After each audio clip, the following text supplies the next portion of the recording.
નમસ્કાર, ન્યૂઝ બુલેટિનમાં આપનું સ્વાગત છે। હું છું પંકજ શર્મા। શરૂઆત દીપડાની દહેશતથી।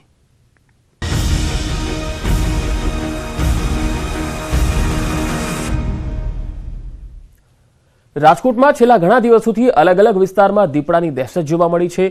રાજકોટમાં બેડલા, પ્રદ્યુમન પાર્ક, ઝૂ વિસ્તાર, જામકંડોરણા અને ગોંડલમાં દીપડો દેખાયાની આશંકા વ્યક્ત કરવામાં આવી। બેડલામાં સીમ વિસ્તારમાં દીપડાના ફૂટપ્રિન્ટ મળી આવ્યા હતા અને મોડી રાત્રે પશુનું મારણ પણ કર્યું। તો બીજી તરફ પ્રદ્યુમન પાર્ક ઝૂ આસપાસ દીપડો દેખાયાની ચર્ચા બાદ 2 પાંજરા મૂકવામાં આવ્યા। દીપડો દેખાયાની ચર્ચા બાદ સ્થાનિકોમાં રોષનો માહોલ છવાયો। રાજકોટમાં ધોરાજીના જામકંડોરણા વિસ્તારમાં દીપડાના દ્રશ્યો કેમેરામાં કેદ થયા અને બાદમાં વન વિભાગે પાંજરું ગોઠવવાની કામગીરી કરી હતી। જો કે ગોંડલના વાસાવડ ગામે દીપડાએ પશુનું મારણ કરતા ફફડાટ ફેલાયો છે। વાડી વિસ્તારમાં મોડી રાત્રે દીપડો દેખાતા સ્થાનિકોમાં ભયનો માહોલ છવાઈ ગયો છે।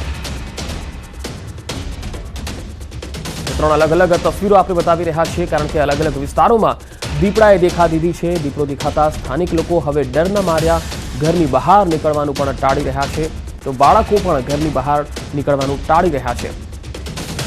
જોકે વન વિભાગ દ્વારા પાંજરું મૂકવામાં આવ્યું છે।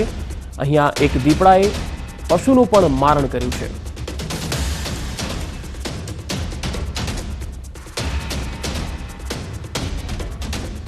રાજકોટના ધોરાજીમાં છેલ્લા ઘણા દિવસથી દીપડાની દહેશતને પગલે વન વિભાગે પાંજરું તો ગોઠવ્યું છે, પરંતુ દીપડો હાથ તાળી આપી રહ્યો છે। ધોરાજીના પાટણવાવ અને ગ્રામ્ય વિસ્તારમાં ઘણા સમયથી દીપડાઓ દેખાયાની ચર્ચા છે।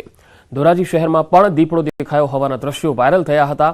તો વળી તાજેતરમાં 3 દીપડા ટ્રેનની ટક્કરથી મૃત્યુ પામ્યા હતા। આ તરફ જામકંડોરણા રોડ પર 2 દિવસ પહેલા દીપડો દેખાયો હતો। સતત દીપડા દેખાતા સ્થાનિકોમાં ભારે ડર છે।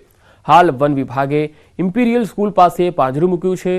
જો કે 2 દિવસ વીતવા છતાં હજુ સુધી દીપડો પાંજરે પૂરાયો નથી।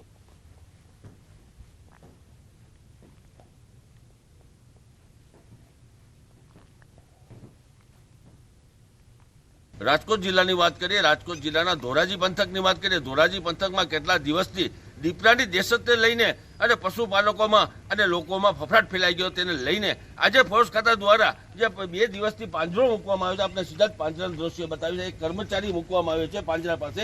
આપ સીધા જ દ્રશ્ય જોઈ શકો છો કે 2 દિવસથી આ પાંજરું મૂકવામાં આવ્યું છે। રાજકોટ શહેર તો ઠીક, ગ્રામ્ય પંથકોમાં દીપડાની દહેશત છે। થોડા દિવસ પહેલા જે 3 દીપડાનું મૃત્યુ થયા હતા તેને લઈને લોકોમાં સવાલ બી ઉઠી રહ્યા છે। મિત્ર વાત કરીએ કે અત્યારે આપ સીધા દ્રશ્ય જોઈ શકો છો કે પશુપાલકોના અંદરમાં અત્યારે ફફડાટ ફેલાઈ ગયો છે। વાત કરીએ દીપડાની, દીપડાનો કોઈ હેઠાણ નથી, પણ અત્યારે વાત કરીએ કે જુનાગઢ અને જે પાટણમાં છે ત્યાં લોકોને આટા ફેરા જોવા મળતા હોય, પણ અત્યારે ગ્રામ્ય પંથકમાં શહેર તો ઠીક પણ ગ્રામ્ય પંથકમાં દીપડાની દહેશત જોવા મળી છે। અત્યારે 2 દિવસથી જે પાંજરું મૂકવામાં આવ્યું છે, અધિકારીઓ તે મુમેન્ટ તપાસી રહ્યા છે, સીસી ફૂટેજ તપાસી રહ્યા છે, પણ હાલ એને પકડવા માટે તજવીજ હાથ ધરી છે અને પાંજરું મૂકવામાં આવ્યું છે। લોકોના અંદરમાં તે પશુપાલકોમાં અત્યારે ફફડાટ ફેલાઈ ગયો છે અને ડરનો માહોલ જોવા મળી રહ્યો છે। મોડા બકાડી, વિઝન ગુજરાતી, ધોરાજી। અને હવે વાત ભર શિયાળે માવઠાની।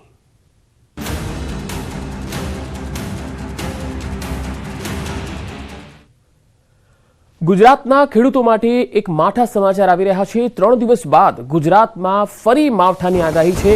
8 થી 10 જાન્યુઆરી સુધી પડી શકે કમોસમી વરસાદ। 3 દિવસ સુધી ઠંડીનો માહોલ રહેશે અને 3 દિવસ બાદ ગુજરાતમાં માવઠાની આગાહી કરવામાં આવી છે। 3 દિવસ બાદ 3 દિવસ સુધી માવઠું રહી શકે છે, એટલે કે 8 થી 10 તારીખ સુધીમાં માવઠાનો માહોલ રહી શકે છે। ખાસ કરીને સૌરાષ્ટ્ર અને દરિયાકાંઠાના વિસ્તારોમાં કમોસમી માવઠું જોવા મળી શકે છે।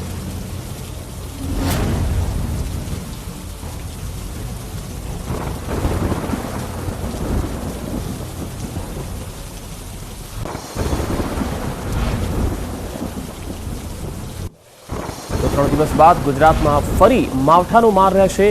8 થી 10 જાન્યુઆરીના 3 દિવસ માવઠું થઈ શકે। 8 જાન્યુઆરીએ સૌરાષ્ટ્ર, દક્ષિણ ગુજરાત માટે આગાહી છે। 9 જાન્યુઆરીએ ઉત્તર ગુજરાત અને સૌરાષ્ટ્ર માટે આગાહી કરાઈ છે અને 10 જાન્યુઆરીએ ઉત્તર ગુજરાતમાં કમોસમી માવઠાની સંભાવના વ્યક્ત કરવામાં આવી છે।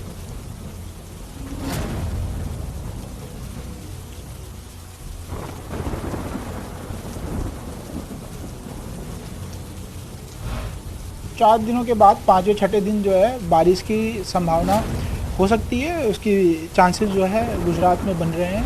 इसमें पाँचवें छठे दिन जो है सौराष्ट्र गुजरात दोनों में लाइट रेन होने की प्रोबेबिलिटी है कुछ जगहों पे। और 7वें दिन जो है गुजरात के जो है कुछ नॉर्दर्न हिस्से में भी जो है 1-2 डिस्ट्रिक्ट्स में भी छुटपुट बारिश के चांसेस बन रहे हैं।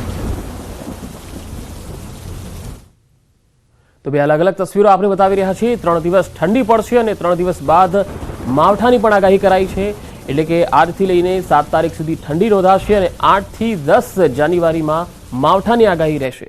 સૌરાષ્ટ્ર, દક્ષિણ ગુજરાત અને ઉત્તર ગુજરાતના કેટલાક ભાગોમાં માવઠાની સંભાવના છે।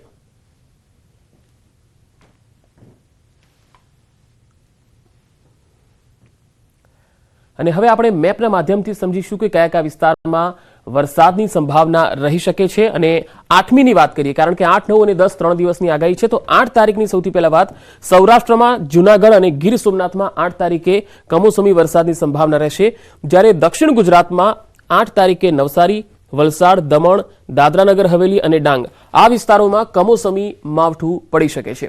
હવે આપણે 9 તારીખની વાત કરીએ તો 9મીએ કયા કયા વિસ્તારોમાં આગાહી છે। સૌરાષ્ટ્ર અને ઉત્તર ગુજરાત, સૌરાષ્ટ્રના કયા ભાગો છે? રાજકોટ, અમરેલી અને જૂનાગઢ આ 3 જિલ્લામાં વરસાદની સંભાવના રહેશે, જ્યારે ઉત્તર ગુજરાતમાં બનાસકાંઠા, સાબરકાંઠા, અરવલ્લી, મહીસાગર અને મધ્ય ગુજરાતના દાહોદ જિલ્લાનો પણ સમાવેશ થાય છે। આ વિસ્તારોમાં 9મી તારીખે કમોસમી વરસાદની આગાહી કરવામાં આવેલી છે। તો હવે આપણે વાત કરીશું 10 જાન્યુઆરીની। 10 જાન્યુઆરીએ ગુજરાતના, ખાસ કરીને ઉત્તર ગુજરાતના જે ભાગો છે તેમાં વરસાદની આગાહી છે, જેમાં 2 જિલ્લા છે, બનાસકાંઠા અને સાબરકાંઠા। આ બંને વિસ્તારોમાં 10 તારીખના રોજ કમોસમી માવઠું થઈ શકે છે। ખેડૂતો આ માવઠાને લઈને થોડા ચિંતિત પણ જોવા મળી રહ્યા છે અને હવામાન વિભાગે કહ્યું છે કે આજથી 3 દિવસ ઠંડીમાં પણ વધારો થશે અને 3 દિવસ પછી આ રીતે 8, 9 અને 10 માવઠાની સંભાવના રહેશે। હવે ગુજરાતમાં સુસવાટા મારતા પવન વચ્ચે ઠંડીનો મારો રહેશે। વહેલી સવારથી તેજ પવન સાથે કાતિલ ઠંડીનો અહેસાસ થશે। આ એક મહત્વપૂર્ણ ખબર પણ કહી શકાય। ઘણી જગ્યાએ વહેલી સવારે ગાઢ ધુમ્મસનો કહેર છે। ગુજરાતમાં સતત ત્રીજા દિવસે કાતિલ ઠંડીનો પ્રકોપ જોવા મળી રહ્યો છે। 11 શહેરોમાં 13 ડિગ્રીથી નીચે તાપમાન નોંધાયું છે। કેશોદમાં સૌથી ઓછું 9.9 ડિગ્રી તાપમાન નોંધાયું છે, જ્યારે નલિયામાં 10 ડિગ્રીએ પહોંચ્યો છે પારો। ભુજ, ડીસા અને રાજકોટમાં 11 ડિગ્રી તાપમાન જોવા મળ્યું। કંડલા, સુરેન્દ્રનગરમાં 12 ડિગ્રી તાપમાન જોવા મળ્યું, જ્યારે ગાંધીનગરમાં 13 ડિગ્રી અને અમદાવાદમાં 14 ડિગ્રી તાપમાન નોંધાયું છે।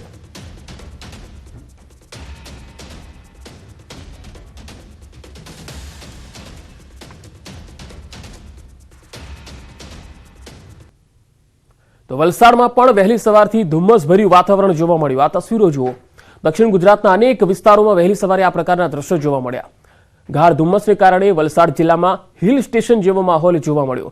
શહેરના રસ્તાઓ પર ધુમ્મસને કારણે વિઝિબિલિટી ઓછી થઈ ગઈ હતી, તો જિલ્લામાંથી પસાર થતા અમદાવાદ મુંબઈ નેશનલ હાઈવે પર ઓછી વિઝિબિલિટીને કારણે વાહન વ્યવહારને પણ અસર થઈ।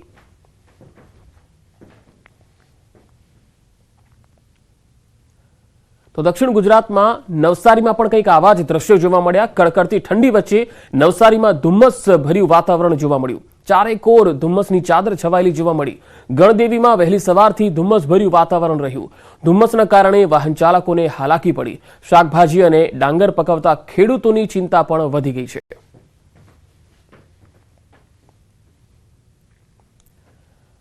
હવે નર્મદા જિલ્લાથી પણ તસવીરો આવી રહી છે। નર્મદા જિલ્લામાં સવારથી ગાઢ ધુમ્મસનો કહેર જોવા મળ્યો। રાજપીપળામાં આજે મોસમનો સૌથી ઠંડો દિવસ રહ્યો અને તાપમાનનો પારો 14 થી 15 ડિગ્રી રહ્યો। સવારે એસટી બસ સ્ટેશન પર ઠંડી અને ધુમ્મસને કારણે પ્રવાસીઓની સંખ્યામાં ઘટાડો જોવા મળ્યો।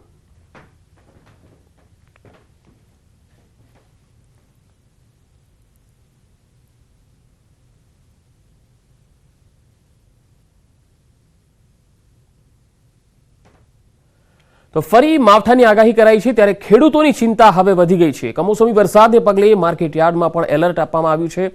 પત્રથી બનાસકાંઠાના માર્કેટ યાર્ડોને તાકીદ કરવામાં આવી છે। ડિઝાસ્ટર વિભાગનો ખેતીવાડી અને બાગાયત વિભાગને પત્ર। બનાસકાંઠામાં 9 થી 10 જાન્યુઆરી સુધી માવઠાની આગાહી છે। આ માવઠા દરમિયાન કૃષિ પાક સાચવણીનું સૂચન કરાયું છે। ખુલ્લામાં પડેલા પાકને ઢાંકી રાખવાનું સૂચન કરાયું છે। અનાજનો જથ્થો સુરક્ષિત જગ્યાએ રાખવાનું પણ સૂચન કરવામાં આવેલું છે।